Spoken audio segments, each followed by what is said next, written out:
तुम अंदर जाओ। आप फिर आ गई। रूप, आपसे तो होगा नहीं पिताजी। मेहरबानी करके जाइए यहाँ से। मेहरबानी करके एक बार और मेरी विनती सुन लो रूप। देखिए सत्या जी, जब आपके पिता ने हम पर वो सारे एहसान किए थे, हमें पता नहीं था कि एक दिन उनकी बेटी उनके एहसानों को ब्याज समेत वापस लेने आ पहुंचेगी। मैं ब्याज लेने नहीं आई हूँ रूप, बल्कि आपसे एक एहसान मांगने आई हूँ। माफी चाहती हूँ, मैं आप पे ये एहसान नहीं कर सकती। मेरी आज़ादी बिकाऊ नहीं है। आप गलत समझ रही हैं रूप। या शायद मैं ही सही समझ रही हूँ।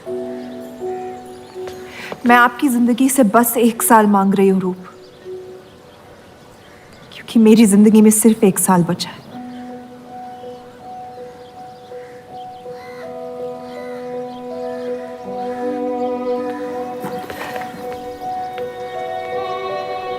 एक बार ठंडे दिमाग से सोच लो बेटा।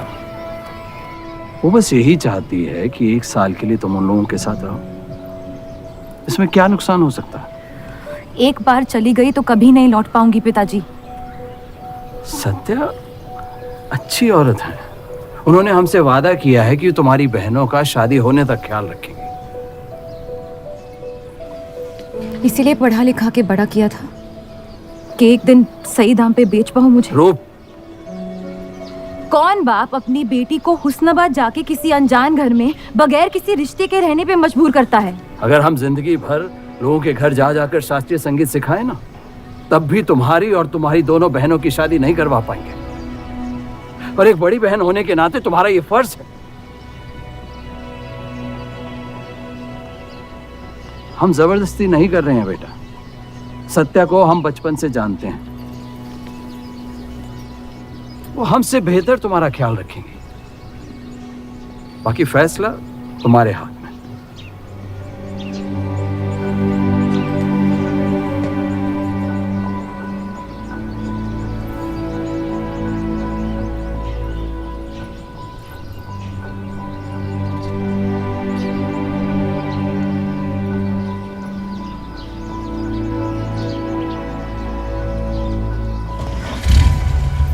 रुकिए।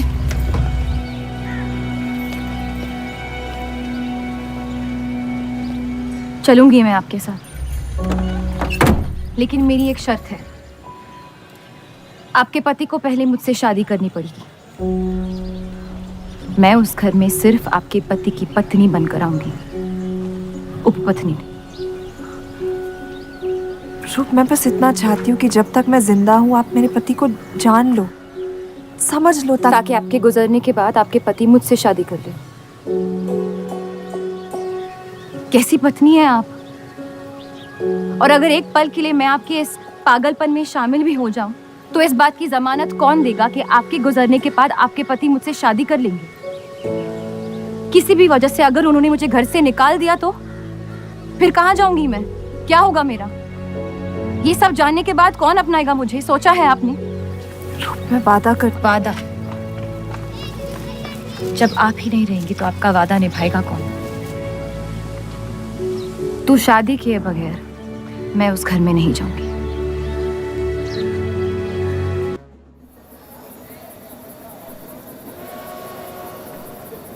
दो और लड़कियां बाहर बी के यहाँ गाना सीखने आई हैं। उनके सामने अपनी पतलून बंद रखना।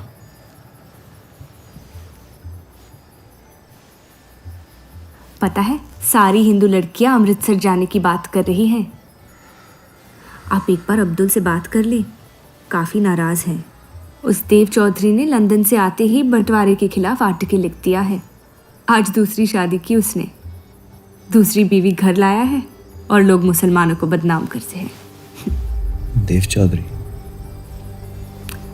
हाँ मेरी जान, देव चौधरी। उसकी बीवी मर रही है और उसकी आखिरी ख्वाहिश थी कि देव दूसरी शादी कर ले।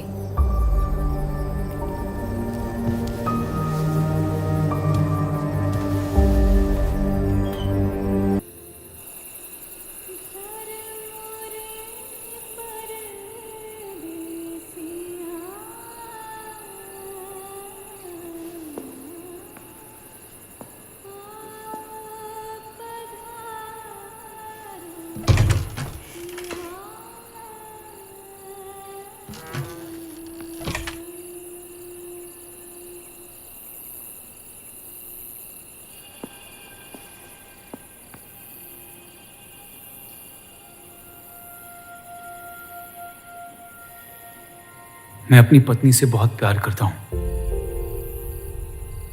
मैं नहीं जानता कि सत्या ने आपको ये शादी के लिए राजी कैसे किया, लेकिन मैंने ये शादी सिर्फ उसकी खुशी की खातिर की है। मुझे गलत मत समझिए, आपको इस घर में पूरी आबरू के साथ रखा जाएगा। इस रिश्ते में इज्जत होगी, प्यार नहीं होगा।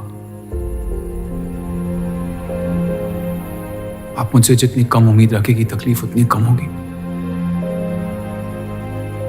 उम्मीद करता हूं कि आपका दिल मुझसे बड़ा हो और वक्त के साथ ना मुझे माफ करती रहे। शादी की रात को ही रुखसती दे दी। क्योंकि आपने एक ऐसे आदमी से शादी की जिससे आप कभी पहले मिली भी नहीं थी। बल्कि कई दिनों तक मैं जानती भी नहीं थी वो दिखते कैसे हैं। मेरे गुस्से में लिए गए एक फैसले ने हम चारों की जिंदगी बर्बाद कर दी।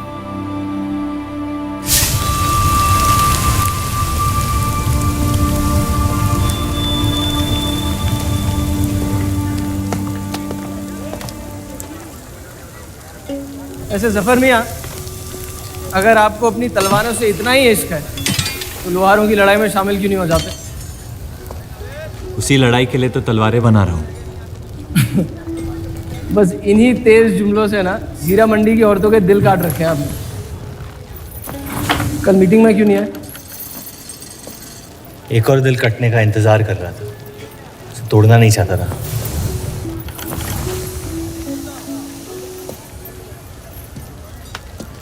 देखिए जफर मियाँ, अगर औजार बनाने की मशीनें आ गई ना तो हमारे कारखाने बंद हो जाएंगे। इस बार हमारी कौम पे नहीं, हमारे पेट पे हमला हुआ। एक तरफ अल्लाह अल्लाह करते हो और दूसरी तरफ डरते रहते हो। अगर हम मेहनत करें तो कभी बेरोजगार नहीं होंगे।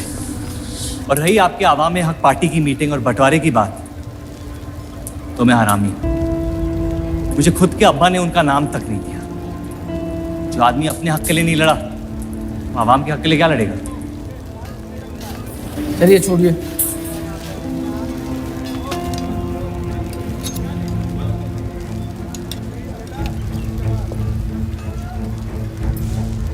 मैंने कितनी बार कहा अब्दुल मियाँ, अगर आप सच में अपना नजरिया दुनिया तक पहुंचाना चाहते तो बलराज चौधरी के न्यूज़पेपर से कोई बेहतर जरिया नहीं है।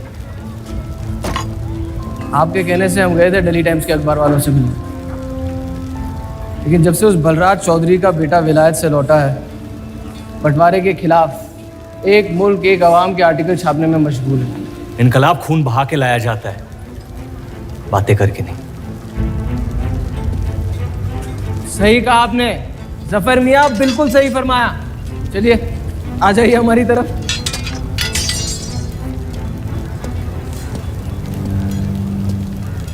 गलत ना समझे मुझे, भाई आप मेरे, जान दे सकता हूँ, लेकिन सिर्फ आपके लिए।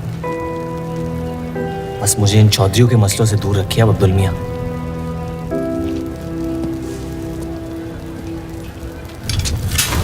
देव, आपको थोड़ा ख्याल रखना। ये एक मुल्क एक आवाम का आर्टिकल लोगों को हजम नहीं हो रहा। धर्म के नाम पे अंग्रेज हमारे देश का बंटवारा कर रहे हैं, जिससे फ्यूचर में किसी का फायदा नहीं होगा। लेकिन उनके बिना हम अपना देश भी तो नहीं संभाल पा रहे। उसके बारे में क्यों नहीं लिखते हैं आप? वक्त के साथ हम सब सीख लेंगे, अगर साथ में रहे तो। इस मकसद का मसीहा तुम्हें किसने बनाया? मैं बस एक आवाज हूं जिसमें लोगों तक पहुंचने की ताकत है, या बहकाने की ताकत?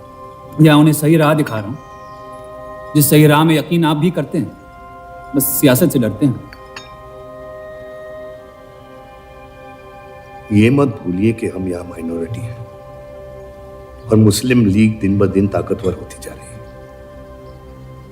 आप अपने दिमाग से सोचें, दिल से नहीं। अगर मैं ऐसा कर पाता तो फिर बात ही क्या थी। कभी कभी दिमाग का दिल से हार जाना जरूरी होता है।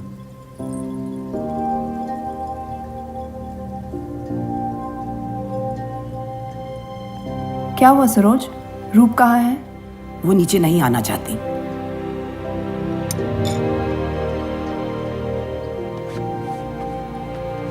चलता हूं। कोई बात नहीं, उन्हें उनका नाश्ता कमरे में ही दे दे। जी। देव को हमेशा लगेगा कि मैंने उसके साथ ज्यादती की, लेकिन आपने जो किया है सही है। जिंदगी पर भरोसा रखिए, उसने जो उलझाया है वही खुद सुलझाएगी।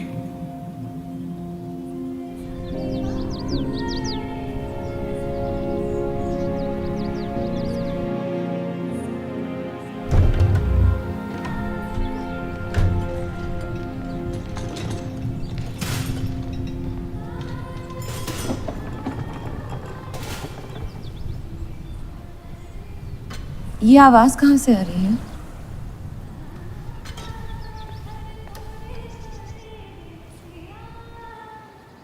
बहार बेगम की हवेली से। किसी जमाने में हुस्नाबाद की सबसे मशहूर मुजरे वाली हुआ करती थी, लेकिन फिर उन्होंने नाचना छोड़ दिया। अब गाना सिखाती हैं। कहाँ है बहार बेगम की हवेली? हीरा मंडी में, इस शहर का सबसे बदनाम मोहल्ला। उस जगह का सिर्फ नाम लेने से ही लोगों के नाम खराब हो जाते हैं।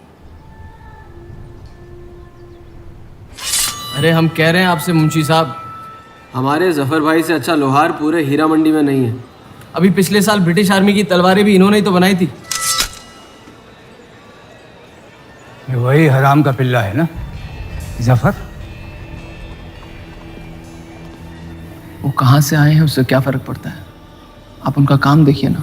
मुझे फर्क पड़ता है अब्दुल साहब। एक तो ये नाजायज और ऊपर से माफ कीजिएगा मुसलमान मुंशी जी, अगर मेरे पैसे लेकर भाग गया तो मैं तुम्हारा घर। लोगों के काम पे तवज्जो देना सीख, उनके बाप के नाम पे नहीं। लेकिन ये बड़ी बात तेरी कम अकल नहीं समझ पाएगी। छोड़ दे, छोड़ दें जफर। मैं कह रहा हूँ जफर, छोड़ दें। छोड़ दे जफर।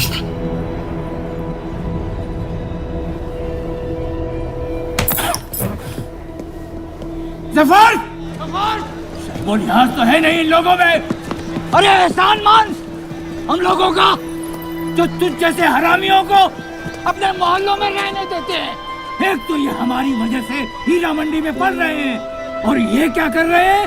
कचरा बढ़ा रहे हैं, कचरा।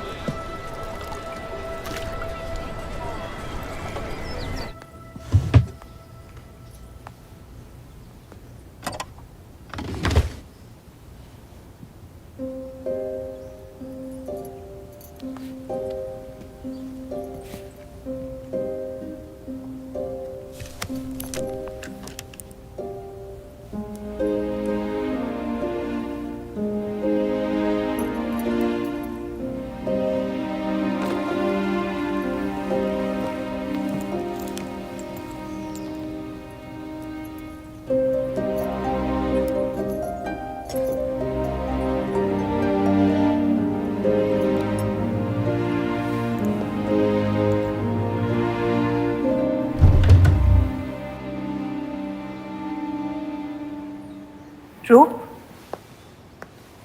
कब तक कैद रहेंगी आप अपने कमरे में?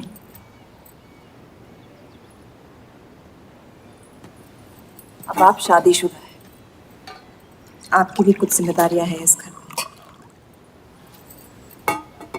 किसकी तरफ? आपके पति की तरफ, जो सिर्फ आपसे प्यार करते हैं। हम दोनों ने एक दूसरे को देखा तक नहीं है।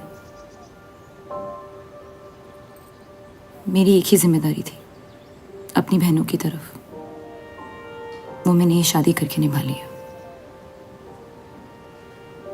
देव के अखबार में काम करना शुरू कर दो, उनके साथ थोड़ा वक्त बिताओ, देखना सब कैसे बदलने लगेगा।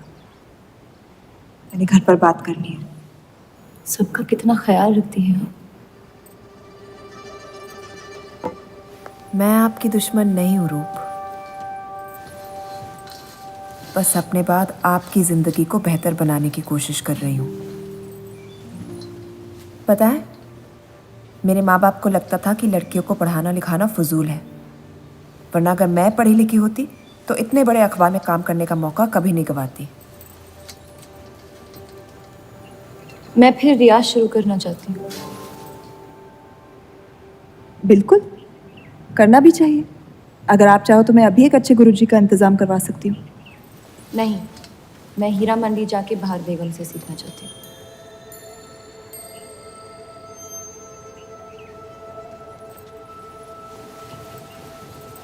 कम वक्त में काफ़ी ज़्यादा जान रही हैं इस शहर को आप, पर इस घर के उसूल को नहीं जानती। आप संगीत सीख सकती है मगर हीरा मंडी कभी नहीं जा सकती। अगर मुझे हीरा मंडी जाने नहीं दिया तो फिर मैं अखबार के लिए भी काम नहीं करूंगी। मत करो, कैद कर लो अपने आप को अपने गुस्से में, लेकिन याद रखना अपनी किस्मत आपने खुद लिखी है, अपनी मर्जी से। अब यही आपकी जिंदगी है रूप, और जितनी जल्दी आप इस बात को समझ जाएंगी बाकी जिंदगी उतनी जल्दी आसान हो जाएगी। आपका मेरी जिंदगी पे कोई हक नहीं है। आपका है।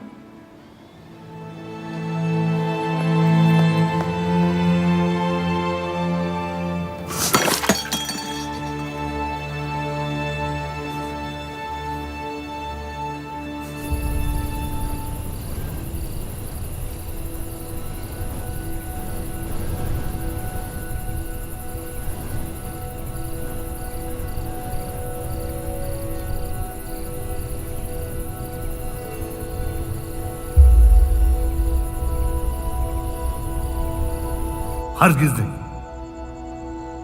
बाबा, मैं रूप को जानती हूँ।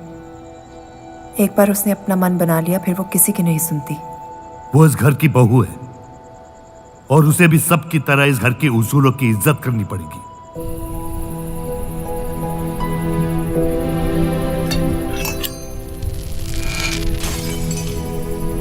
आपके कहने पर हमने उन गलियों की तरफ देखा तक नहीं, लेकिन हम रूप से ये उम्मीद नहीं रख सकते। इससे पहले वो कोई गलत कदम उठा ले हमें उसे जाने की इजाजत दे देनी चाहिए। और यही एक मौका है देव और रूप को करीब लाने का।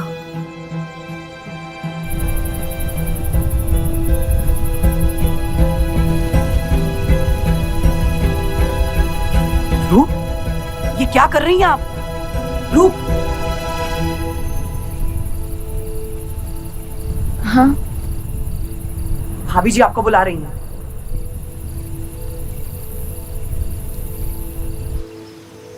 मेरी जिद और उनके उसूल के बीच मेरी जिद जीत गई।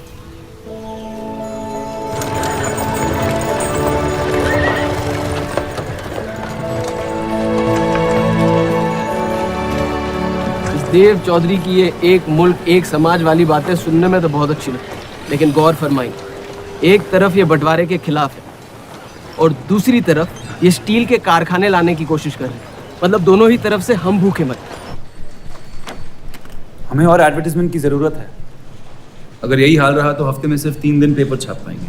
सर, पिछले हफ्ते जिस विस्की कंपनी के इश्तेहार डाले थे वो इस हफ्ते भी इश्तेहार डालने को तैयार है। उसी शराब के इश्तेहार की वजह से पूरा हफ्ता मुस्लिम सेक्टर ने अखबार नहीं खरीदा।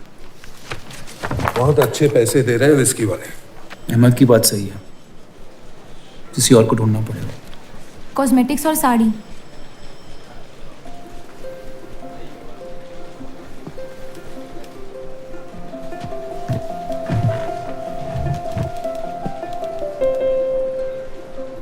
काजल और कपड़ों से तो किसी को एतराज नहीं हो सकता। शराब के बदले लक्स साबुन का इश्तेहार डालते हैं पेपर में। इन इश्तेहारों की वजह से औरतें भी पेपर खरीदेंगी। माफी चाहती हूँ, बस ख्याल आ गया तो बोल दिया। मैं देव चौधरी से मिलना चाहती हूँ। और आप कौन? रूप, उनकी पत्नी।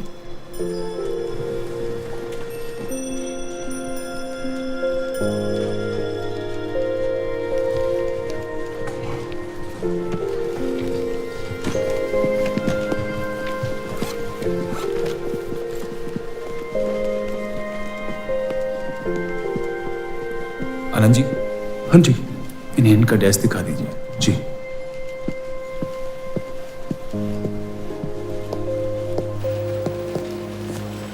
माई सेल्फ अनंत पाल। नमस्ते। वैसे ये कौन है?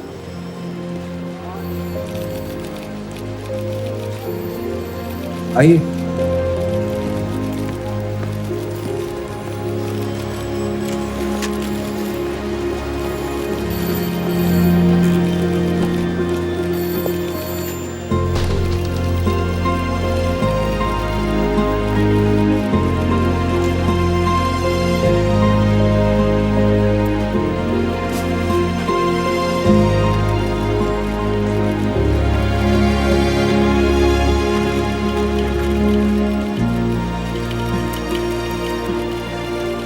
कमाल है, पति पत्नी एक दूसरे को जानते तक नहीं। निकाह हुआ है इनका शायद। उस दिन अगर पर्दे के पीछे आप भी होते तो देव साहब को पता नहीं चलता।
हीरा मंडी का सबसे बड़ा त्योहार दशहरा, पर यह मोहल्ला इस शहर की लंका है।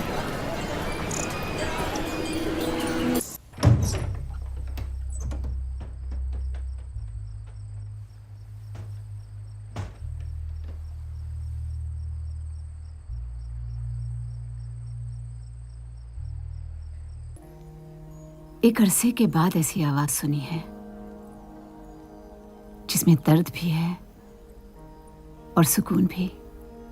अपना फैसला बदलने के लिए शुक्रिया। अभी तो सिर्फ तारीफ की है, शुक्र बेइज्जती का करते हैं, क्योंकि असली काबिलियत उसी से मिलती है।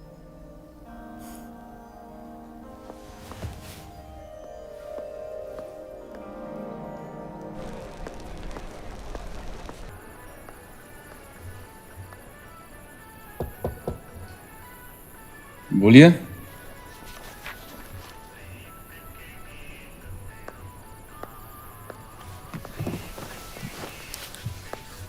आपसे ऑफिस में बात करनी थी, लेकिन मौका नहीं मिला। किस बारे में? मैं आपकी कंपनी में सिर्फ हाजिरी नहीं देना चाहती, काम भी करना चाहती हूँ। मैं एक आर्टिकल लिखना चाहती हूँ। किस मुद्दे पे? हीरा मंडी पे। उस इलाके के लोगों को देख के लगता है कि हर घर में कई कहानियां छुपी हुई है। अगर आप कोई ऐसी कहानी ले आए जो पढ़ने लायक हो तो छाप देंगे।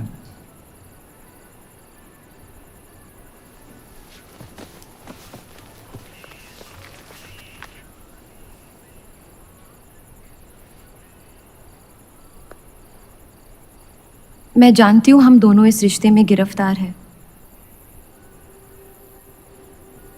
और इसमें मेरा हाथ भी है। बस आपको बताना चाहती हूँ कि मेरे आपसे या इस रिश्ते से कोई अरमान नहीं है। ये शादी नहीं, समझौता है, और आप जब चाहे इससे रिहा हो सकते हैं। मैंने कभी इस शादी को तोड़ने का जिक्र नहीं किया है, लेकिन आपके ख्यालात जान के खुशी हुई। शुक्रिया।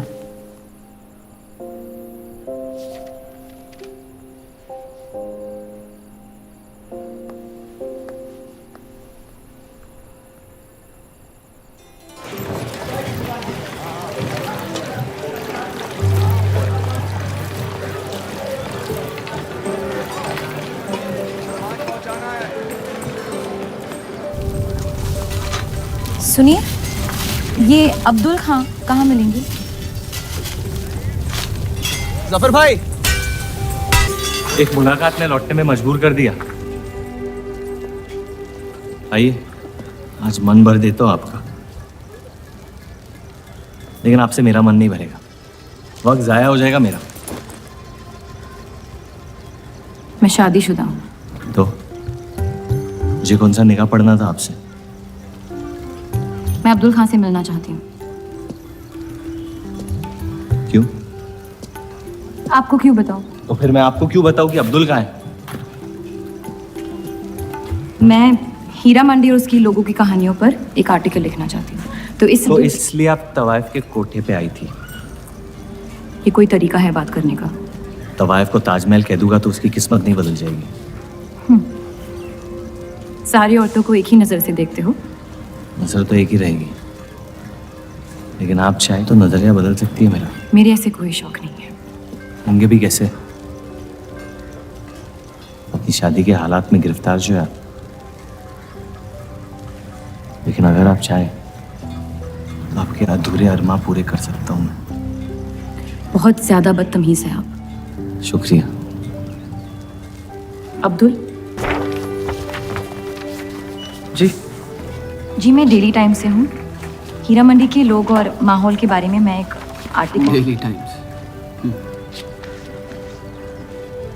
यहाँ का माहौल गर्म है, लोहार बेरोजगार और ये हक की लड़ाई अब बंटवारा करवा के रहेगी।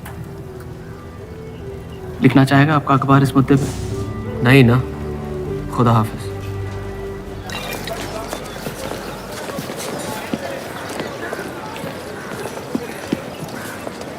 क्या चाहिए उसका जवाब मत देना। बस पूछना चाहता हूँ, आपका काम हो गया? आपको अचानक क्या हो गया? नहीं, वो अब्दुल मियाँ बड़े तंग मिजाज के, पूरा दिन बंटवारे के लड़ाई में उलझे रहते हैं।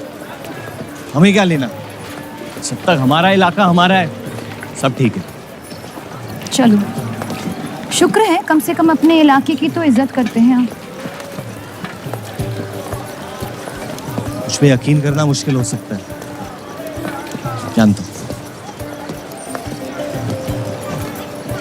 और क्यों है इस इलाके से इतना लगाव? खूबसूरत लड़कियां रहती हैं यहाँ। खूबसूरत भी और आसान भी।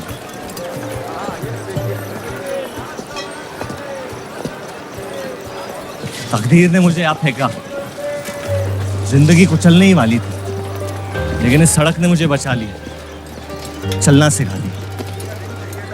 मेरी फतेह हो गई और नाम पड़ गया जफर। अब यही मेरा घर है। ये गलियां नहीं होती तो मेरी कोई पहचान नहीं होती।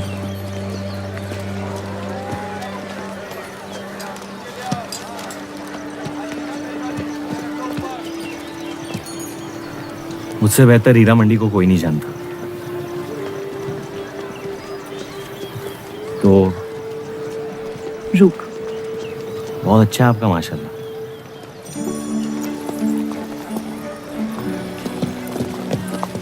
तो यहाँ कोई कहानी ढूंढने आई, अपनी छुपाने? ढूंढने?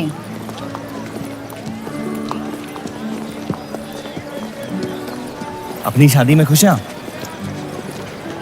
आपने कहा था कि आप शादीशुदा हैं, खुशी का कोई जिक्र नहीं हुआ था। कोई तो हद होगी आपकी। हदें तो सरहदों की होती है, सोच की नहीं। और वैसे भी अगर सवाल उठा है मन में तो पूछ लेना चाहिए।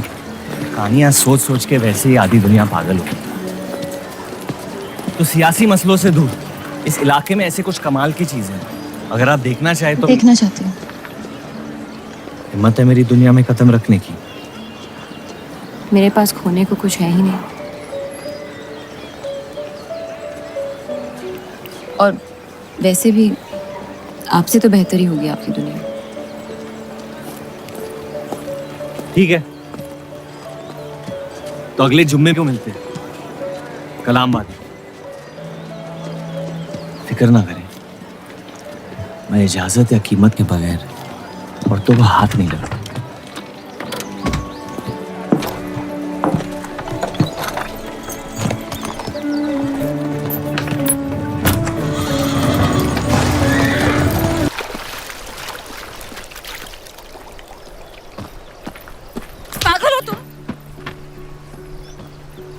इतनी जल्दी आपसे तुम तक का सफर तय कर लिया आपने?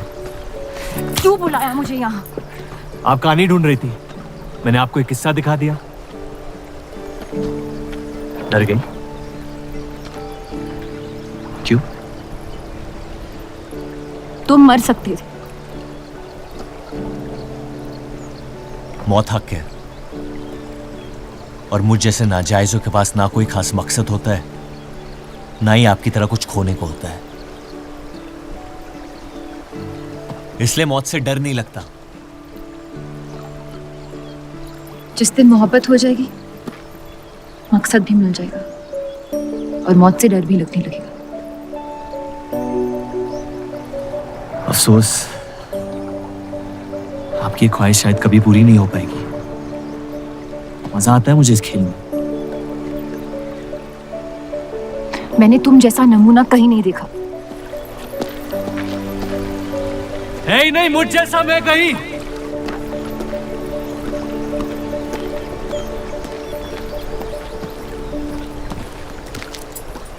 ये वही जर्नलिस्ट लड़की है ना? इसे तो छोड़ दे। एक दिन छोड़ दूंगा। अच्छी लड़की है बेचारी। जरूरत से ज्यादा, इसलिए शायद बुरे ख्यालात भी नहीं आते इसके बारे में। सुना है शादीशुदा है। आप जानते हैं ना आप क्या करें?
जितनी घर वालों से दूर हो रही थी, उतनी जफर के करीब हो रही थी।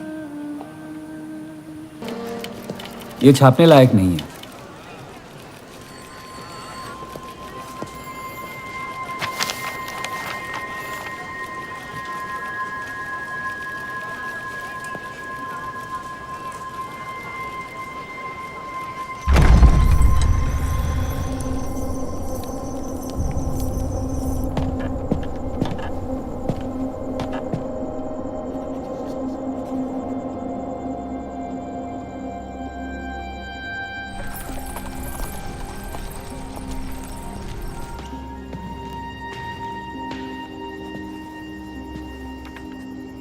हीरा मंडी के लोहार आ जाए थे मुझे मिलने। आपको उनकी बात सुन लेनी चाहिए, वरना वो हमारे मुस्लिम स्टाफ को स्ट्राइक पे जाने पर मजबूर कर सकते। बाबा, साफ साफ बताइए किस बारे में बात करना चाहते हैं आप? रूप।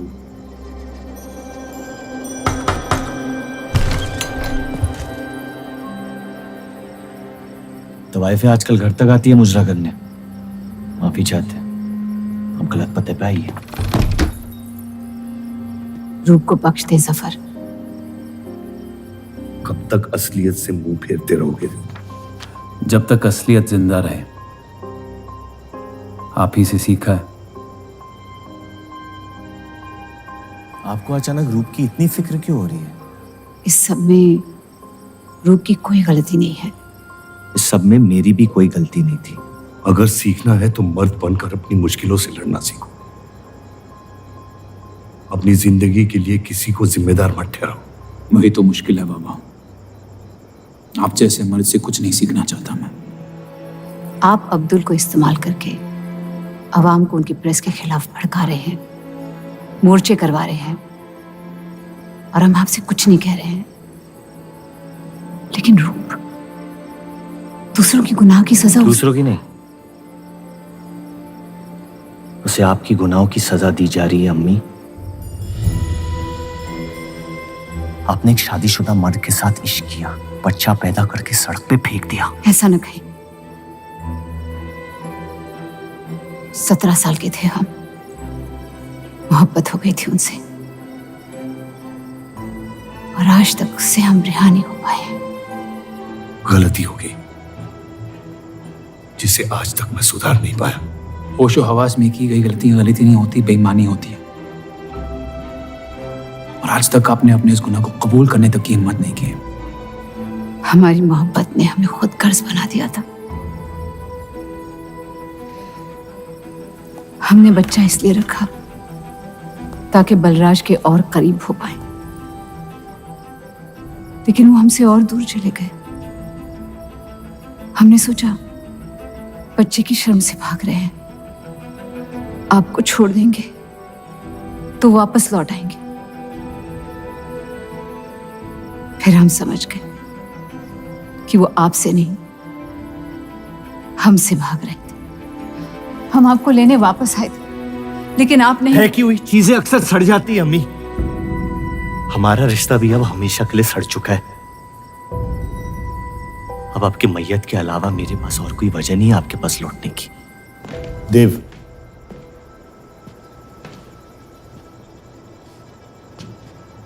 बस एक बात कहना चाहता हूं। मेरी भी शादी जबरदस्ती हुई, इसीलिए मैंने इस घर के बाहर प्यार ढूंढने की कोशिश की। कहीं रूप के साथ ऐसा ना हो जाए। कोशिश करो अपने इस रिश्ते को निभाने की। सब आपकी अक्ल के नहीं होते पापा। कम से कम मैं रूप की इज्जत करता हूं। आपने मां की कभी इज्जत नहीं की, और उसकी पूरी जिंदगी ये सोचने में निकल गई कि शायद उनमें कोई कमी थी। आपके बच्चे तक को कबूल करने को तैयार थी। पता नहीं इतनी हिम्मत कहां से लाती थी वो।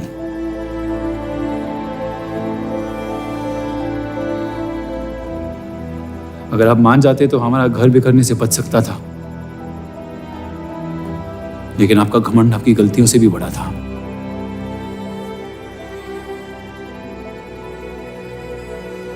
उस लड़के की कोई गलती नहीं है,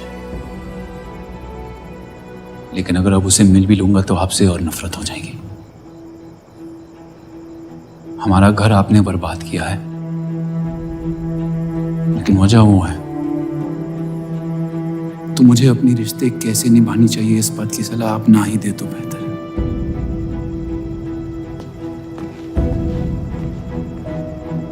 बलराज चौधरी ने अपने जायज बेटे को मेरे हिस्से की दौलत, शोहरत और इज्जत दे दी, तो बदले में मैं उसके बहू को छीन लूंगा, और मेरे पास कुछ खोने को तो है नहीं। हरामियों का कोई वजूद नहीं होता, उनका कोई ईमान नहीं होता, किसी को उनकी जरूरत नहीं होती है। यही सुन सुन के बड़ा हुआ हूं मैं। लेकिन अब बस, जिस लड़की को वो अपना घर आबाद करने के लिए लेके आए थे, उसी लड़की से मैं उनका घर बर्बाद कर दूंगा। फिर क्या होगा? ये सब करने से आपको अपने अब्बा, अपना बचपन, अपनी इज्जत, अपना हक वापस मिल जाएगा। अपनी आंखों से नफरत हटाएं, फिर उस लड़की की मोहब्बत देख पाएंगे आप। इंतकाम की आग ने आपको अंधा बना दिया है। अपने अब्बा को बर्बाद करने के तैश में आप खुद को बर्बाद कर रहे हैं। मंजूर है, सब कुछ फना कर दूंगा। उन्हें पता भी नहीं चलेगा कि उनकी तबाही हुई कैसे। जिस आदमी ने मेरा इनकार किया था, वो खुद आके मुझसे माफी मांगेगा, और तब उसकी उम्मीद पर मैं ऐसी आग लगाऊंगा कि जहन्नम भी 2 पल देखते रह जाएगा। उसे अपनी कर्मों की सजा मिलकर रहेगी, और उसके बदले में अगर मेरे कर्म बिगड़ जाए तो वो भी मुझे मंजूर है।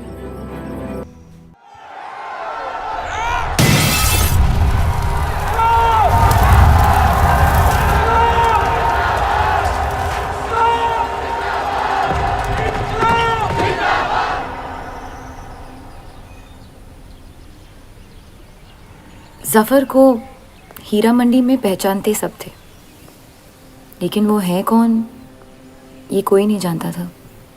वापस जाने का मन नहीं करता? वापस जाने की वजह ही नहीं है। पीढ़ियों से हम ये काम कर रहे हैं, हमारे बच्चे इसी की खा रहे हैं। अब अगर ये अंग्रेज औजार बनाने की मशीन ले आए तो लोहार बेरोजगार हो जाएगा। आज हमारे साथ हो रहा है, कल किसी भी कारीगर के साथ हो सकता है।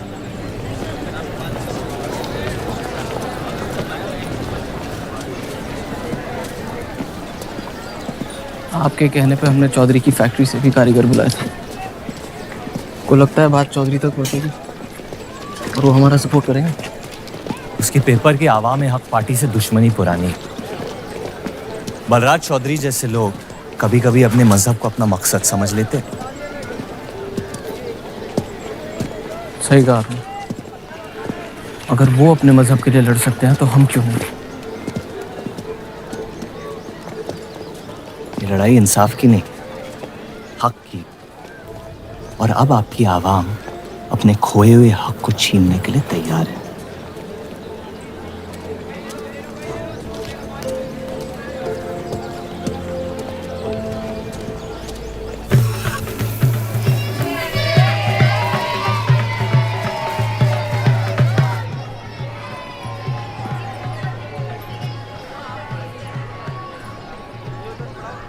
सत्या चौधरी मरने वाली है। गुजरने वाली, कैंसर की बीमारी से।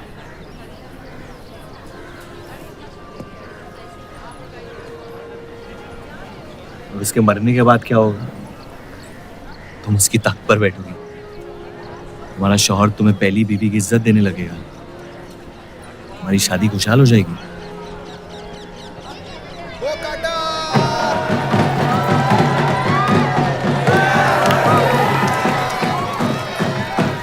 ये त्योहार बहुत पसंद हुआ करता था मुझे। फिर क्या हुआ?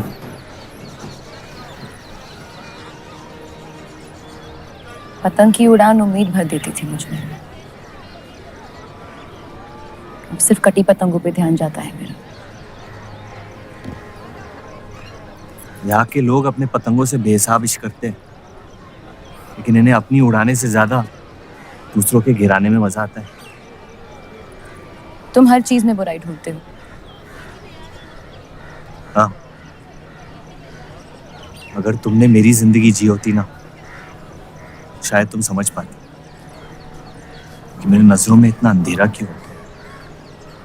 हालात सबकी जिंदगी में आते हैं, लेकिन कड़वा मन अंत में जहर बन के हम ही को जंग लगा देगा।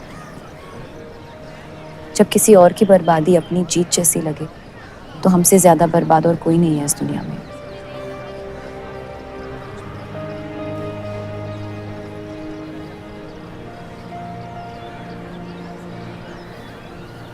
तुम्हें कभी प्यार हुआ है?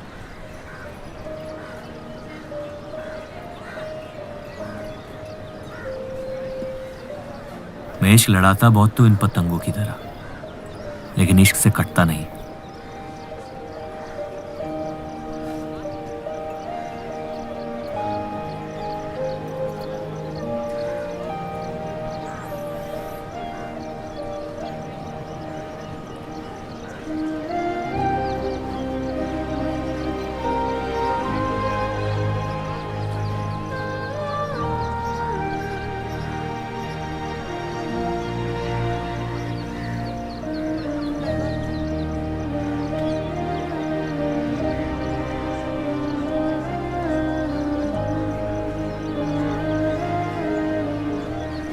निकलना चाहिए, वरना ये शाम हमसे आगे निकल जाएगी।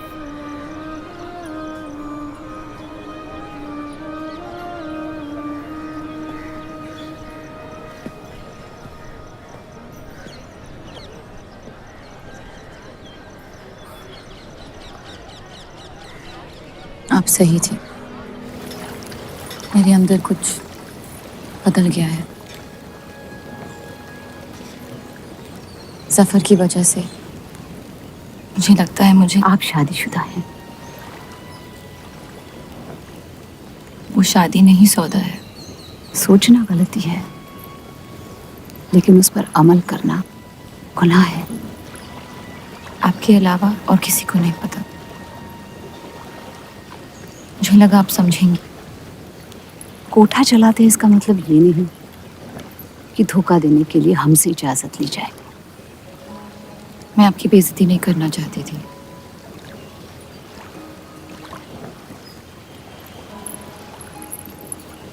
आपके शौहर अच्छे इंसान हैं।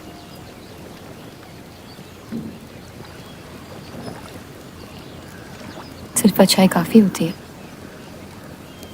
पूरी जिंदगी बिताने के लिए।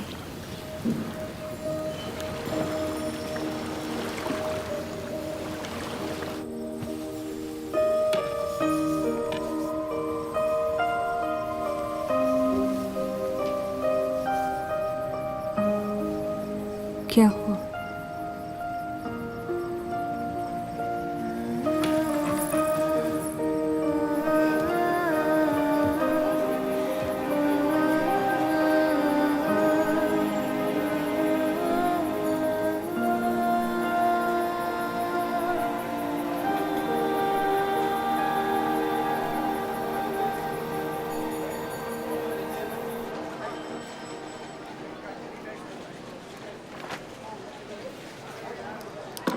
मुझे कुछ वक्त चाहिए सोचने के लिए। सोचना क्या है? अगर स्टील इंडस्ट्री आ गई तो सब लोहार बेरोजगार हो जाएंगे। क्या ये खबर छापने लायक नहीं?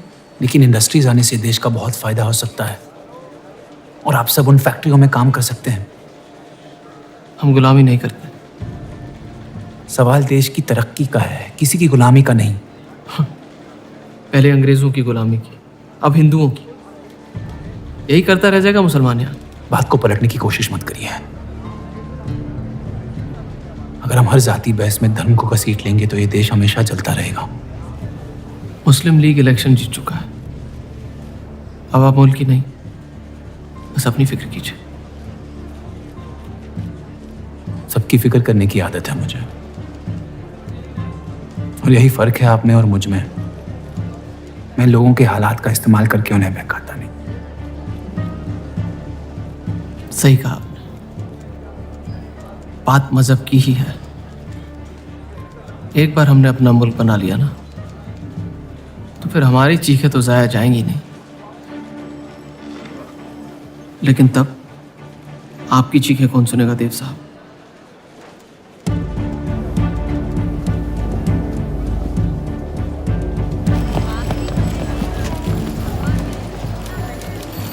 तो देव चौधरी की तीसरी बीवी है।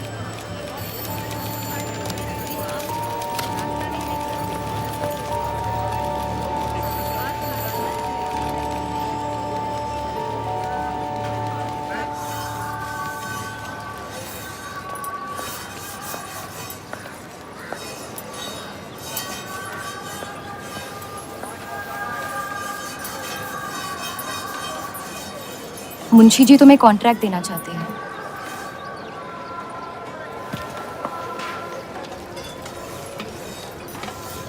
और बदले में तुमने उन्हें क्या दिया? सिर्फ हिंदू होने की वजह से तुम्हारी बात मान ली उन्होंने? मैं खैरात नहीं लेता। मैं मदद कर रही हूँ, खैरात नहीं। और मैंने मांगी थी मदद आपसे। जैसा हूं ठीक हूं। हर चीज में बुराई क्यों ढूंढते हो? अच्छाई से डर लगता है। उसे अक्सर बदले में कुछ चाहिए होता है। मैंने तुम्हारी जमानत ली है। मुंशी जी को समझाया कि हीरा मंडी तुम्हारा घर है और बदले में मुझे कुछ नहीं चाहिए।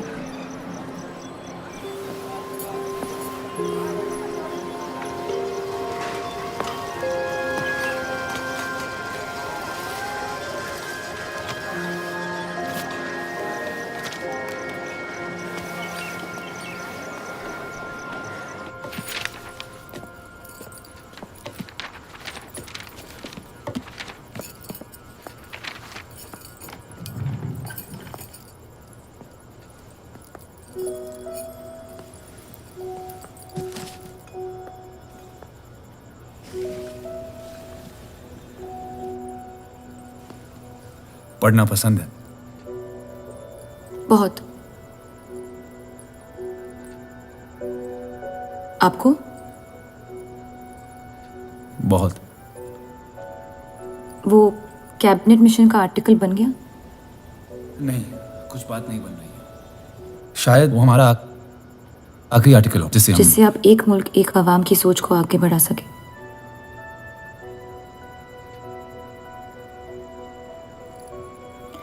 आज़ादी की कीमत बंटवारा है। जितनी जल्द हम इस बात को मान ले उतना फायदा होगा।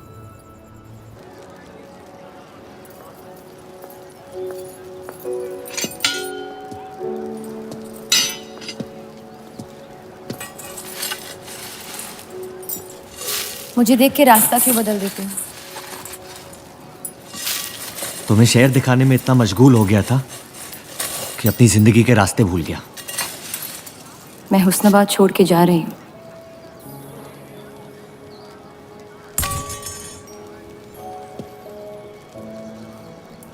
अजीब है ये जिंदगी भी।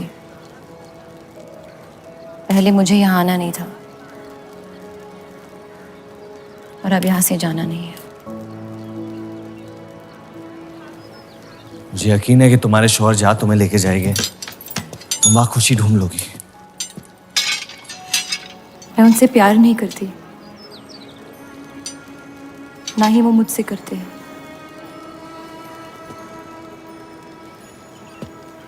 कब तक जीती रहूंगी ये झूठ में? कुछ रिश्ते कर्जों की तरह होते हैं,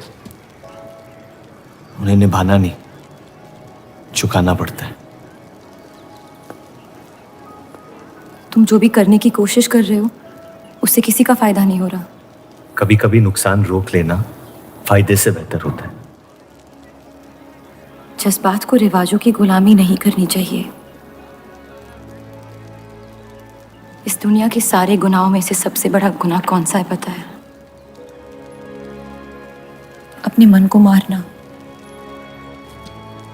मेरे मन में तुम्हारे लिए कुछ नहीं है रूप। मुझे तुम पे यकीन क्यों नहीं होता? क्योंकि तुम यकीन नहीं इश्क करना चाहती हो, बर्बाद हो जाओगी। दर्द के अलावा कुछ नहीं दे सकता मैं तुम्हें। मंजूर है।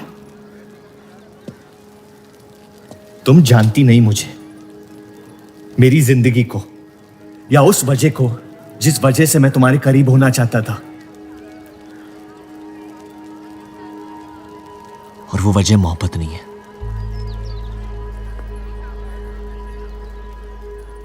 प्यार ना करने की 1000 वजह मिल सकती है डर के बाजार में, लेकिन प्यार करने की सिर्फ एक ढूंढनी होती है, अपने दिल में। मुझे अपनी वजह मिल गई है, बाकी तुम्हारी मर्जी।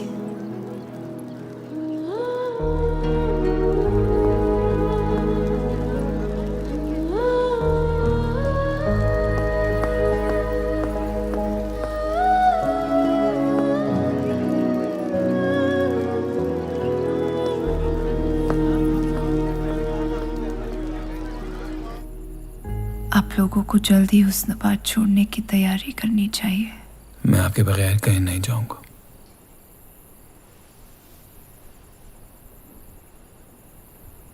मैं तो जा रही हूँ आपके बगैर। डॉक्टर ने कहा अब भी आप ठीक हो सकती हैं। अपने आशिक की आंखों में देखते हुए मरना बहुत कम लोगों को नसीब होता है।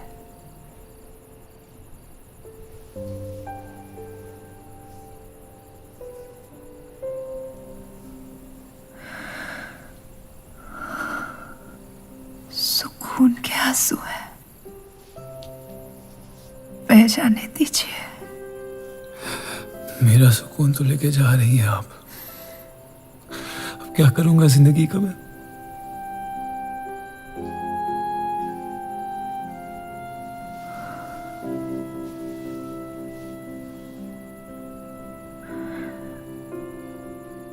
पिछले कुछ दिनों से रूप से एक अजीब सी जलन हो रही है, अच्छी जलन। उससे मेरे हिस्से की खुशियां मिलने वाली है।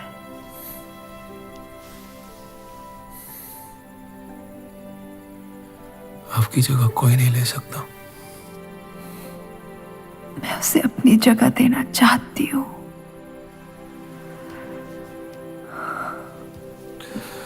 वादा करो,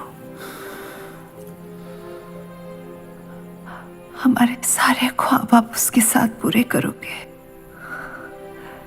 बेटियों को पढ़ाओगे, बेटों के दोस्त बनोगे, पापा को माफ कर दोगे।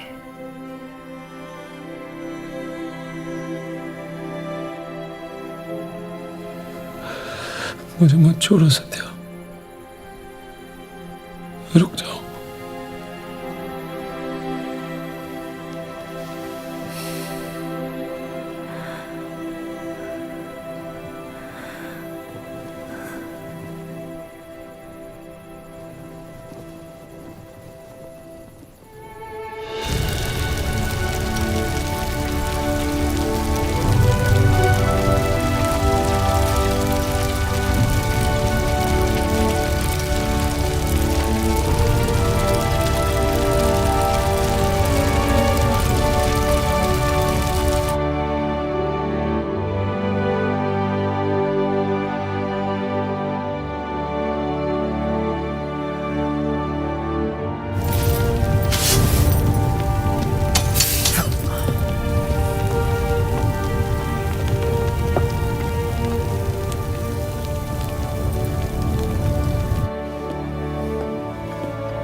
उनकी कमी महीनों तक हमारे साथ रही।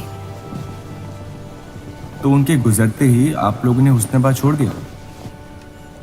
काश छोड़ दिया होता। सर, अब्दुल की पार्टी अब बहुत ताकतवर हो गई है। इस आर्टिकल के बारे में एक बार फिर सोच लेते हैं।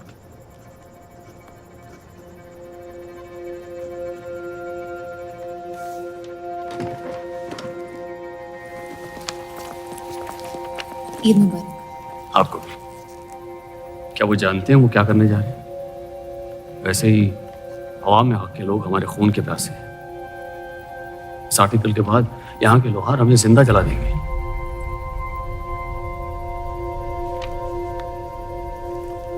खुदा हाफिज।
जश्न के मॉल में रंज बना रहे हैं।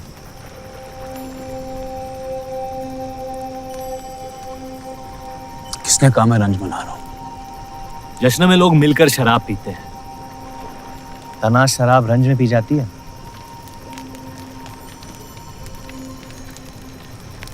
बस अपनी जिंदगी से कुछ लम्हे चुरा के अपने आप के साथ वक्त बिताना चाहता हूं। लोगों की तरस से भरी आंखों से थक गया हूं। मैं भी।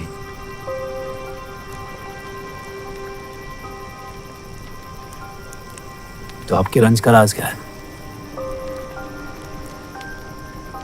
आपके हाथ में ना शराब है, ना आप जश्न में शामिल होना चाहते हैं।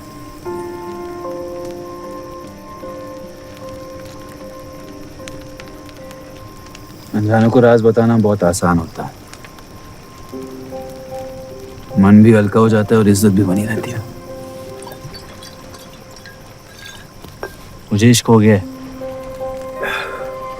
शादीशुदा लड़की से। देंगे? मुसलमान हूँ। ईद मुबारक। शुक्रिया। और वो इश्क करती है आपसे? मेरे इश्क से कई ज्यादा। तो फिर मुश्किल क्या है? काश आप उसके शोहर होते, ये किस्सा यही निपट जाता।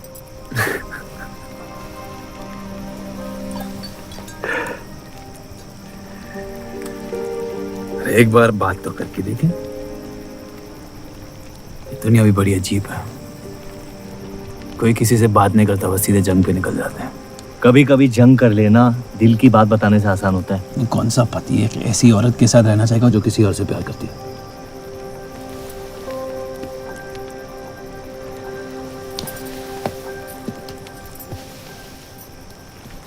लेकिन इसमें एक और राज है। वाह वाह, मैं कहानी सुनने आया था, आपने कटहरा खड़ा कर दिया। मसला ये है कि मैंने उसे सिर्फ आधे सच बताया।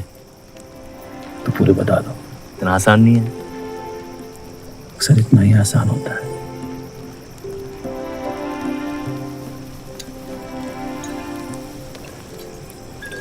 खैर, आपकी कहानी क्या है?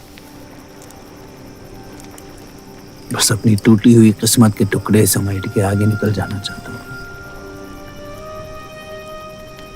लेकिन पता नहीं शुरुआत कहाँ से करूं। पहला टुकड़ा जिस जख्म से हुआ उसे ढूंढिए, बाकी टुकड़े अपने आप मिल जाएंगे।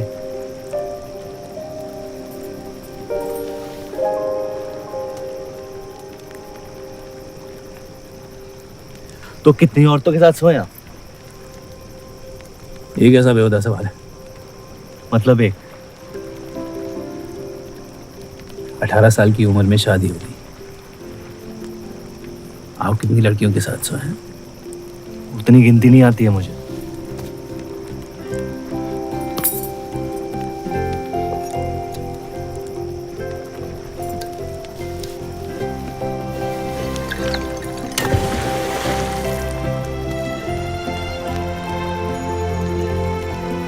कभी जिंदगी में चीखे आप? आइए, आज गला फाड़ के जिंदगी को बोल देते हैं, उसके धोखों से हारेंगे नहीं हम।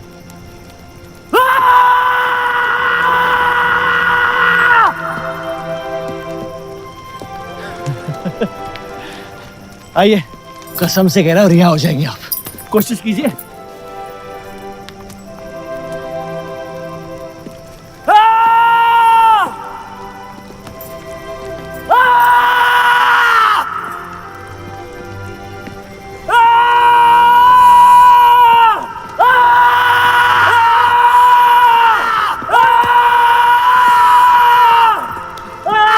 बस बस बस।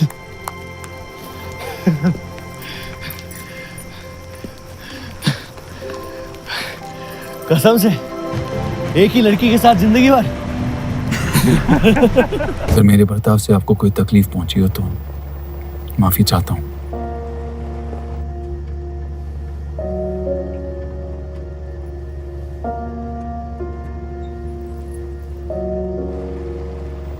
अब या तो आप अलग हो सकती हैं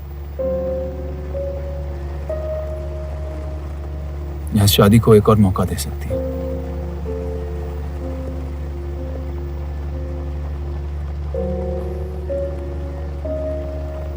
आप जो फैसला लेंगी मुझे मंजूर है।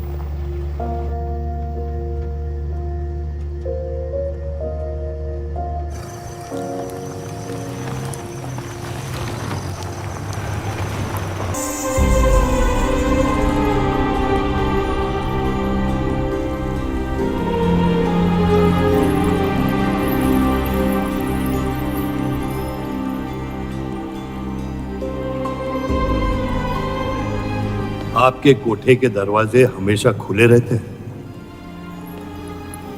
हमें कुछ भी छुपाने की जरूरत नहीं है। हम ये शहर छोड़ के जा रहे हैं। अलविदा तो आप बहुत साल पहले कह चुके हैं। बताइए, आज कौन सी तकलीफ देने आए हैं? वक्त बदल गया लेकिन आप नहीं बदली बाहर जा। अब अपने बेटे को इस्तेमाल करके आप हमारे खानदान को तबाह करना चाहती हैं। समझाइए उसे, रूप हमारी बहू है। खुदा के मजाक का भी जवाब नहीं। जिस आदमी ने इतनी जिंदगियों का तमाशा बनाया, आज वो अपनी इज्जत बचाने के लिए गुजारिश करने आए हैं। वक्त ने आपको भी नहीं बदला बलराज साहब। हमने आपको साफ साफ समझाया था कि हमारा रिश्ता गलत था, लेकिन आप सच्चाई बर्दाश्त नहीं कर पाई और जिंदगी भर हमसे धोखा खाने का तमाशा करती रही। तो क्या यही कहकर तसल्ली देते रहे आप अपने आप को? रिश्ता गलत था तो क्यों बार बार लौट के आते थे हमारे दरवाजे पे?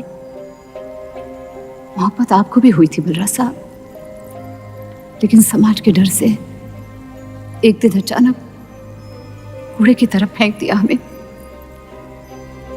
घिन आती है आपकी खुदगर्जी पर। मेहरबानी करके यहां से निकल जाइए।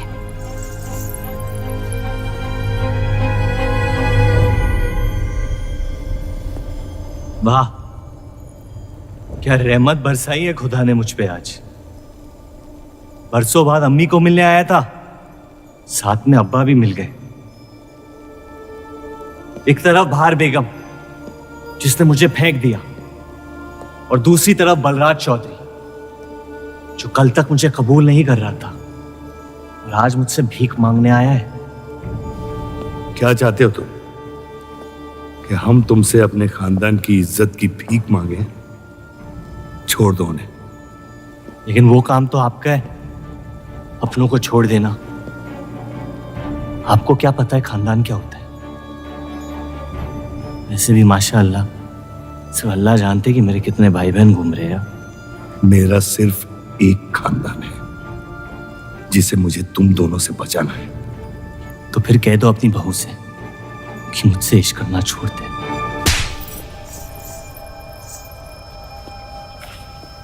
मैंने कहा था ना गिरा दो इसे। इसकी पैदाइश ने हमारे रिश्ते का कत्ल कर दिया। क्या आपकी असलियत को जाहिर कर दिया? यह हमारी औलाद नहीं है, हमारी एक गलती का नतीजा है जिसे हम जिंदगी भर रिहा नहीं कर पाएंगे। जफर, छोड़ दो इन्हें। जफर,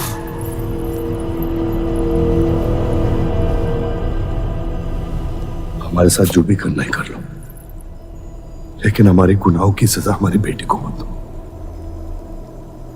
उसने कुछ नहीं बिगाड़ा तुम्हारा। मेरी मुलाकात हुई थी उससे आज। सब कुछ है उसके पास, खुशी के अलावा। उसे दुनिया से बचाने की कश्मकश में आप उसे प्यार देना भूल गए। मेरी जिंदगी का एक ही मकसद था, आपको इस हाल में देखना। लेकिन रूप सही कहती है, जब किसी और की बर्बादी अपनी जीत सी लगे तो आपसे ज्यादा बर्बाद और कोई नहीं है इस दुनिया में। मैं जानता हूं कि आप मुझे कभी कबूल नहीं करेंगे, लेकिन ये इनकार भी नहीं कर सकते क्योंकि मैं हूं तो आप ही का हिस्सा।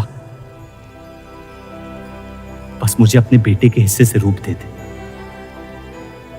मोहब्बत करता हूं उससे, इसके अलावा और कुछ नहीं मांगूंगा। रूप और देव की शादी से दूर रहो सफर,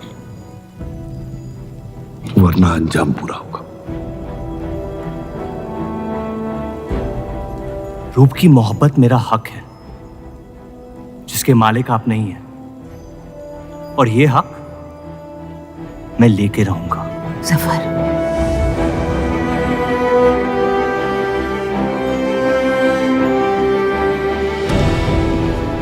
हम जानते हैं कि आप हमारी किसी भी बात पर राजी नहीं, लेकिन इस बार आप जानती हैं कि हम सही हैं।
वो हीरा मंडी से आपको कोई मिलने के लिए आए हैं।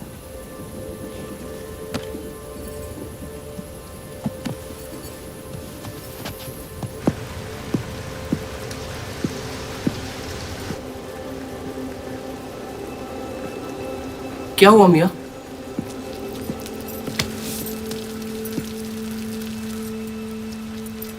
ये सब उस औरत की वजह से हो रहा है।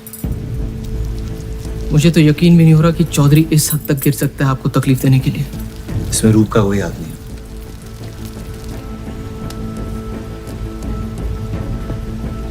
इश्क का अंधापन अक्ल के दरवाजे बंद कर देता है। आपको दिखाई नहीं दे रहा चौधरी आपके साथ क्या खेल खेल रहा है, लेकिन मैं अंधा नहीं हूं। आप चाहें तो उसे माफ कर दीजिए, लेकिन अब आपका बदला उस औरत से मैं लूंगा।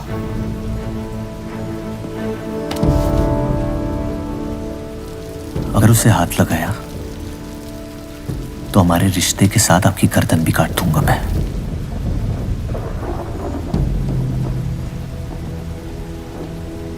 मोहब्बत अक्सर गलती करवाती है, कहा था हमने। आप गलत समझ रही हैं। कसम खाई थी हमने कि इस चौखट पर कभी नहीं आएंगे, लेकिन आज आपने उस कसम को तोड़ने पर मजबूर कर दिया। आप नहीं जानती मेरा हाल क्या है। और अफसोस अब वो बिगड़ने वाला है। जफर हमारा और बर्राज का बेटा है।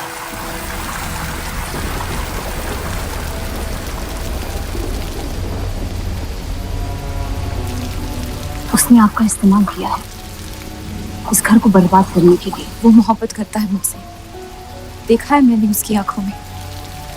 शुरुआत से झूठ बोला उसने आपसे। उसने अपने हालात में कुछ गलतियां की होगी, लेकिन हमारी मोहब्बत सच्ची है। पढ़ी लिखी आप, अक्लमंद हैं। हीरा मंडी का लड़का है वो। उसकी जिंदगी में बिस्तर के बाहर किसी भी औरत की कोई कीमत नहीं है। और आपसे तो हम बिस्तर भी नहीं होना चाहता था। बस वो यही चाहता है कि किसी भी तरह भरे बाजार में बलराज चौधरी को जलील कर पाए। और आपके अंधे इश्क ने उसके सपने को पूरा करने का मौका दिया। यही सच्चाई है, मान ली। अगर आप अपने शौहर को छोड़ के उसके पास भी चली जाती तो वो आपको कबूल नहीं करता। मोहब्बत उससे करते हैं जो आपकी इज्जत कर सके। आपसे, आपकी मोहब्बत से ज्यादा मोहब्बत कर सके। रूप, आप उसका इश्क नहीं, इंतकाम है। और वो सिर्फ अपने इंतकाम से मोहब्बत करता है।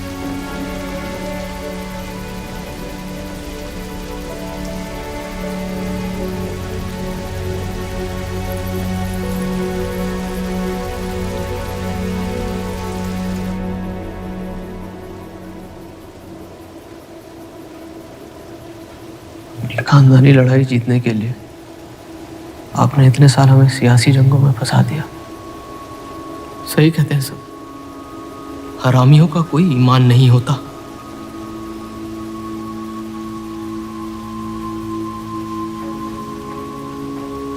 अपने इंतकाम को पूरा करने के लिए जिस आग को आपने फूंक दी थी ना, अब उसी आग से ये शहर जला दूंगा। अब आप अपने अमाल का अंजाम रोक नहीं पाएंगे।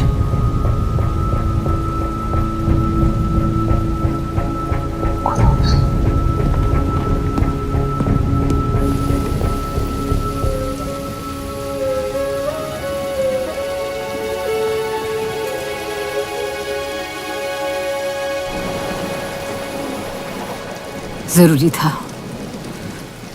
जफर हमसे नफरत शुरू से करते हैं। थोड़ी और कर लेंगे, लेकिन इस तरह उनकी जान तो बच जाएगी। क्या फायदा जान बचाने का जब आपने जीने का मकसद ही छीन लिया। नाजायज मोहब्बत का अंजाम अक्सर तबाही होता है।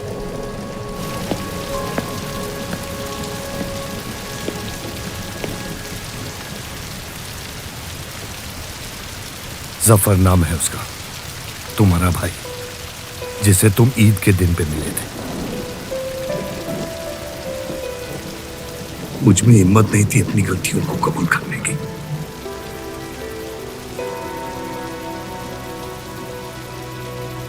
माफ कर दो मुझे।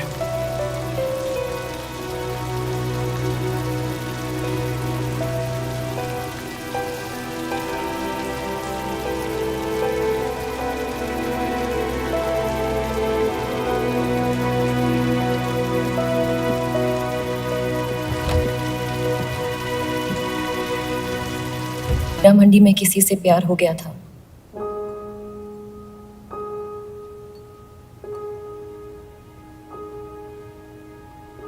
आपने शुरुआत से मुझसे सच कहा है। अब जब हम इस शादी को ठीक तरह से कायम कर रहे हैं, मैं आपको अपना सच बता देना चाहती हूँ। इस रिश्ते में इज्जत होगी, प्यार नहीं होगा। उम्मीद करती हूँ आपका दिल मुझसे बड़ा हो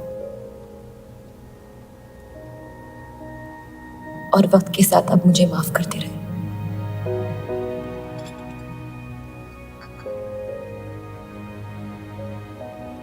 आप किसी से प्यार करती थी?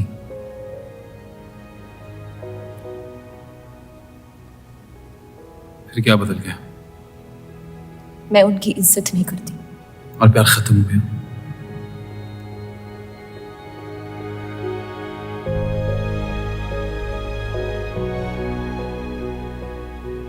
आपने कहा आप इस रिश्ते को कायम करना चाहती हो। अब क्यों?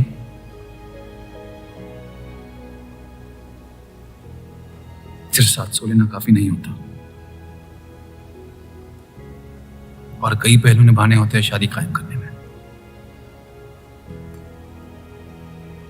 मैंने सत्या से हमेशा कहा था, जबरदस्ती बनाए रिश्तों का अंजाम कभी अच्छा नहीं होता। उसकी खुशी की खातिर अपनी कुर्बान कर दी मैंने, और कहीं आपकी खुशियों का भी कत्ल हो गया, जिसके लिए मैं बहुत शर्मिंदा था।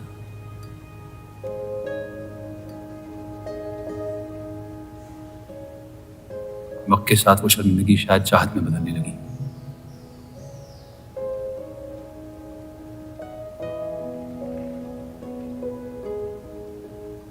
आपकी पूरी जिंदगी आपके सामने बाकी है।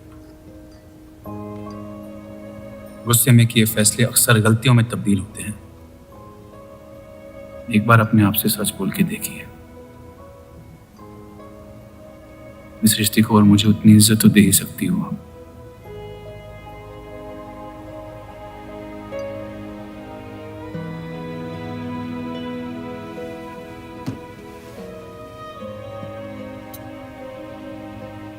पति पत्नी का रिश्ता रिवाजों से नहीं, प्यार से बंधना चाहिए।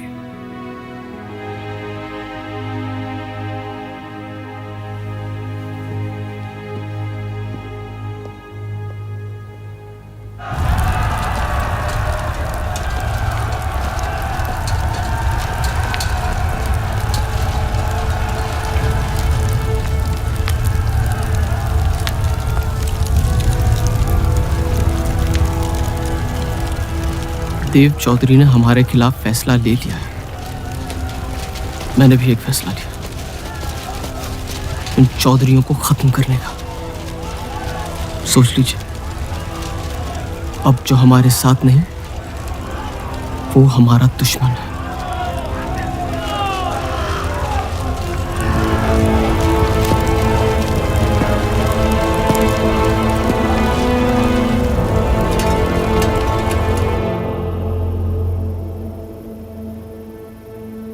सरोज जी,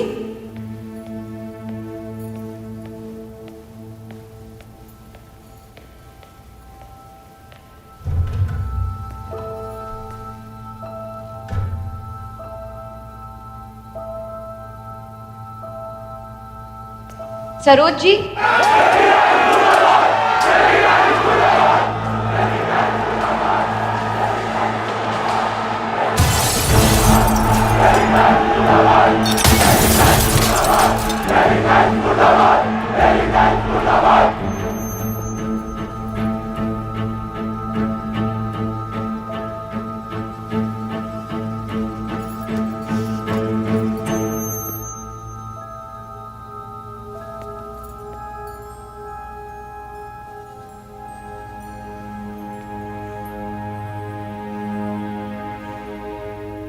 माफ कर दो मुझे। बस यही कहने आए हो? क्या फर्क पड़ता है? वैसे भी तुमने अपना फैसला ले लिया है ना? पूरी शिद्दत से तुमसे प्यार किया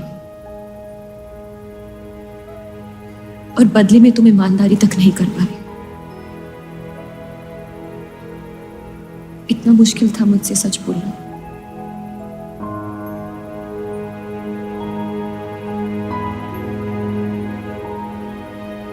पूरी जिंदगी दिल में एक चीज भर के रखी थी, नफरत। सबको धोखा दिया ताकि अपने अब्बा से इंतकाम ले सकूं। तुमने मेरे नफरत को बेघर कर दी और मेरे दिल में मोहब्बत भर दी। तो मेरे दिल को बदल रही थी। मैं डर गया तुम्हारी मोहब्बत से, जो सब इस घर से चाहता था तुमने मुझे दिया। अगर तुम्हें सच कहता तो खो देता।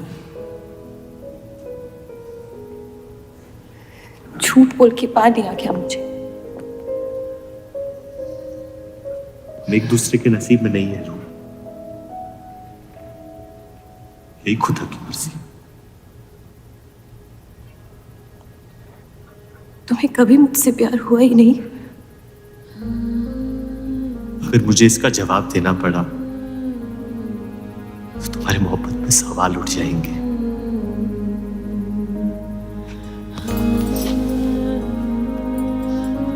तुम कभी सीधा जवाब क्यों नहीं देते जफर?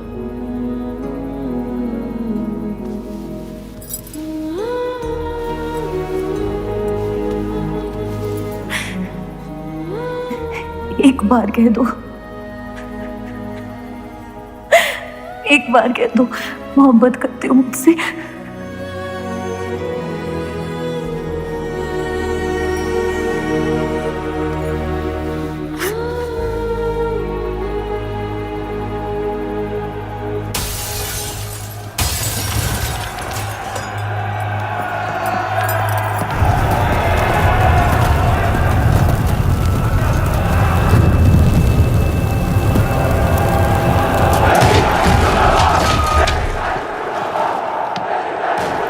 पीछे की दरवाजे से। चलिए आनंद जी।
कर दो तीनों को।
हम इन्हें पनाह नहीं दे सकते। सारे हिंदुओं को मुसलमानों के घरों में ढूंढा जा रहा है।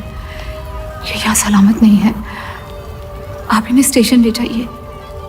चलो हमारे साथ। हम अपनी हिंदू लड़कियों को छोड़कर नहीं जा सकते। अब चलिए मेरे साथ अम्मी।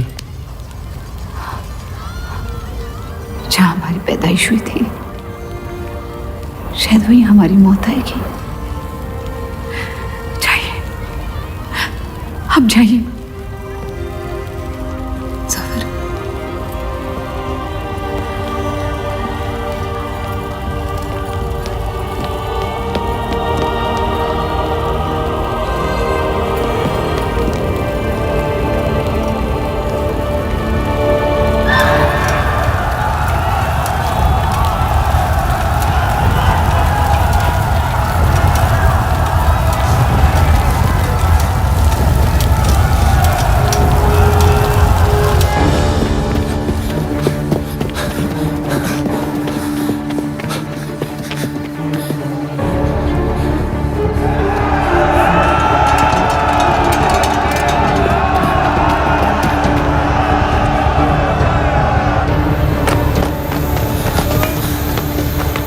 दीजिए,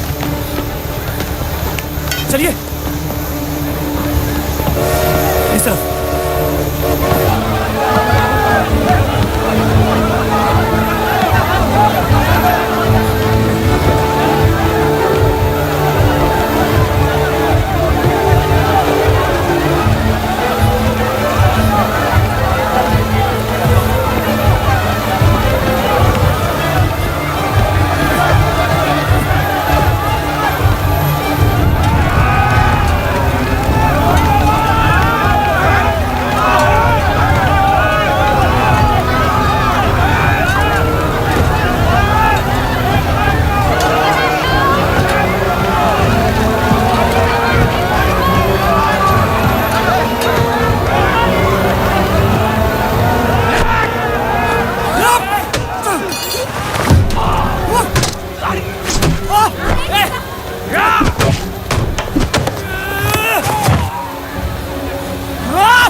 आप लोग ट्रेन पे चढ़िए, मैं नहीं रुकता हूँ। मार देंगे आपको। ये मेरे लोग हैं, मुझे कुछ नहीं करेंगे।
दे अब्दुल मियां, जाने दे उन्हें मेरी खातिर।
मैं जानता नहीं कि मुझे जलाया गया या दफनाया गया, लेकिन मेरी नाजायज जिंदगी को मकसद मिल गया, मोहब्बत।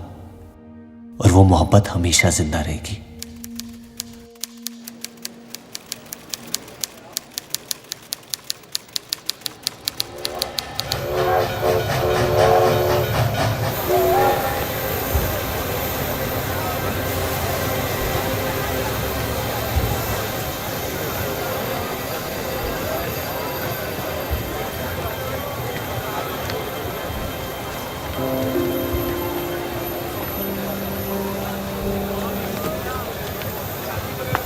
लकीरें खींच लेने से दुनिया छोटी या बड़ी नहीं हो जाती, बस हजारों जिंदगियां बिखर जाती हैं।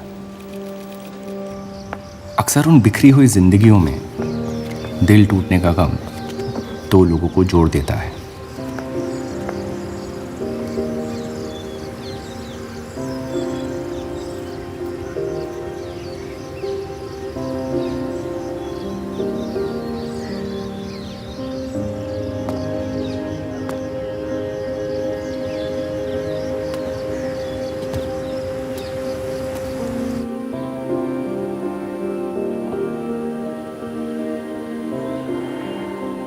डेली टाइम्स अखबार के देव और रूप का किस्सा भी बंटवारे की उन हजारों कहानियों में से है जो इतिहास की चीखों में कहीं खो जाएंगी।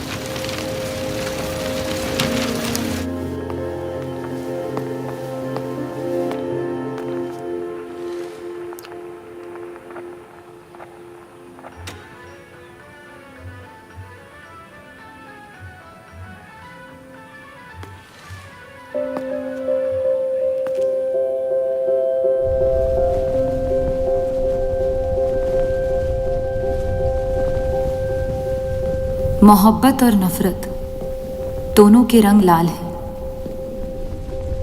लेकिन फर्क ये है कि नफरत से दुनिया बर्बाद हो जाती है और मोहब्बत में खुद बर्बाद होना पड़ता है।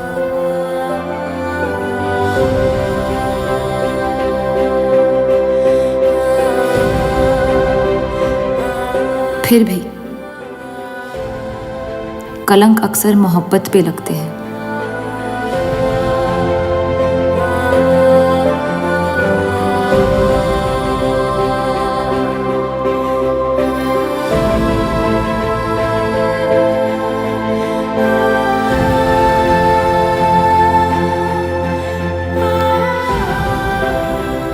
हमारी ये कलंक से रंगी मोहब्बत कभी मिटेगी नहीं, हमारे अंदर हमेशा मौजूद रहेगी।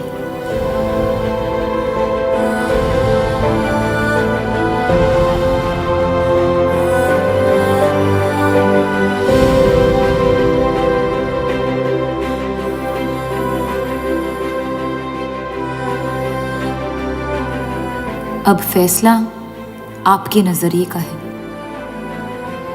आपने इस कहानी में क्या देखा? कलंक या मोहब्बत?